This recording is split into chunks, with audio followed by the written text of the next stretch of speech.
50 سے 100% تک اضافہ ہو چکا ہے۔ اب آپ کے کہنے کے اوپر ہم نے مختلف پروجیکٹس لانچ کیے تھے جن میں گھروں کے پروجیکٹ زیادہ تھے، اور گھروں کے پروجیکٹ کے اوپر جب لوگوں نے بکنگ کروائی تو ظاہر ہے کہ انہوں نے اس وقت بک کروایا جب 92 روپے کا مل رہا تھا سریا پر کے جی، اور اب جب وہ 180 بھی کراس کر گیا، یعنی کہ ڈبل سے بھی زیادہ ہو گیا ہے، تو اب ہم ان کے ساتھ اپنی کمٹمنٹ ڈیفالٹ کریں گے اور ہمارا تو رگڑا نکل گیا۔ یعنی کہ مراد اس کی یہ تھی کہ حکومت جو ہے وہ اپنی ان پالیسیوں کے اوپر نظر ثانی کرے اور ہمیں بتائے کہ ہم نے کیا کرنا ہے، کیونکہ انہوں نے حکومت کی انڈرٹیکنگ کے اوپر، اور پرائم پروجیکٹ تھا۔ وزیر اعظم جگہ جگہ گاتے پھرتے تھے کہ کنسٹرکشن انڈسٹری کے اندر آپ دیکھیے گا کیسے، ٹھیک ہے، وہ کلے پکلے ہو گئے نا جی پھر، اور کنسٹرکشن انڈسٹری کے اندر اب وہ کانٹریکٹر اگر ڈیفالٹ کرتا ہے اور بھاگتا ہے، ظاہر ہے اس کا اپنا بھی پیسہ جائے گا، لیکن وہ اتنے سارے لوگوں کو روتا ہوا وہاں پہ چھوڑ کے جائے گا، کیونکہ مٹیریل کی پرائسز ڈبل ہو گئی ہیں۔ جو سمپل کنسٹرکشن ہوتی ہے جس کے اندر آپ انفراسٹرکچر گرے اسٹرکچر کھڑا کر لیتے ہیں، گھر بنایا اپنا، آؤ، اس گرے اسٹرکچر کے اندر آپ کی جو لاگت آتی ہے وہ تقریباً 40% ہوتی ہے، اور باقی 60% جو ہوتی ہے وہ یہ کھڑکیاں، یہ لائٹیں، یہ جناب پائپنگ اور گیس اور پانی اور یہ سارا کچھ ہوتا ہے، یہ 60% تک جاتا ہے، اور یہ ٹائلیں اور فنیشنگ اور دروازے، یہ 60% ہوتا ہے جی۔ اب اگر باقیوں کی قیمتیں بھی بڑھی ہیں اور اسی ریشو سے بڑھی، یہ جو پینلنگ ہوتی ہے اور یا یہ جو دروازے ہوتے ہیں جو آپ کے نارملی سلور کے وہ کیا ہوتا ہے جی، اس مٹیریل اس کے بنتے ہیں جو ہوتے ہیں، یہ والا جو ہوتا ہے اس کی قیمت میں بھی کوئی 110% تک اضافہ ہو چکا ہوا ہے۔ تو پوری جو اگر اس نے آرڈر یہ بک کیا تھا کسی بھی بائر کے ساتھ حکومت کے گارنٹی کے ساتھ کہ آپ اس میں انویسٹمنٹ کریں، ہم جو ہے وہ کریں گے، اگر اس نے 20 لاکھ میں کیا تھا کہ 15 لاکھ میری لاگت ہے، 5 لاکھ میری بچت ہوگی، تو اب اس کی لاگت جو ہے وہ 30 لاکھ ہو گئی ہے بڑھ کے، ٹھیک ہے، ایگزیکٹلی 30 لاکھ سے زیادہ ہی ہوگی، کم نہیں ہوگی۔ تو اب وہ 20 لاکھ میں کیسے سپلائی کرے گا؟ اب جب وہ زیادہ پیسے مانگے گا تو وہ لوگ کانٹریکٹ نکالیں گے اور عدالتیں چڑھ جائیں گے، اور پھر ایک لمبی، عدالتوں نے تو اپنا کام کرنا نہیں ہے نا۔ ہاں، وہ ایک جج صاحب کی تصویر آئی ہے، وہ سول جج صاحب ہے، وہ جا کے جو ہے وہ ایک سکول کا معائنہ فرما رہے ہیں، ماما توں اپنے جڑے جڑے ڈیسیژن ہے نے، جڑے ججمنٹاں اتنے ہزاراں دے کیسز پے ہوئے نے، انہاں دے فیصلے پورے کر لینے کہ تمہارے پاس اتنا وقت تھا کہ اب جا کے وہاں پہ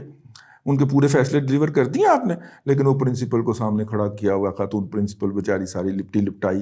منہ ڈھانک کے اس کے سامنے کھڑی، اس کے سوالوں کا جواب دے رہی ہے کہ بچوں کی تعلیم کیوں نہیں صحیح ہو رہی، ٹھیک ہے، آپ پہلے عدلیہ کو ٹھیک کر لیں، آپ اپنی جو پینڈنگ کیسز ہیں ان کو تو ٹھیک کر لیجئے۔ خیر،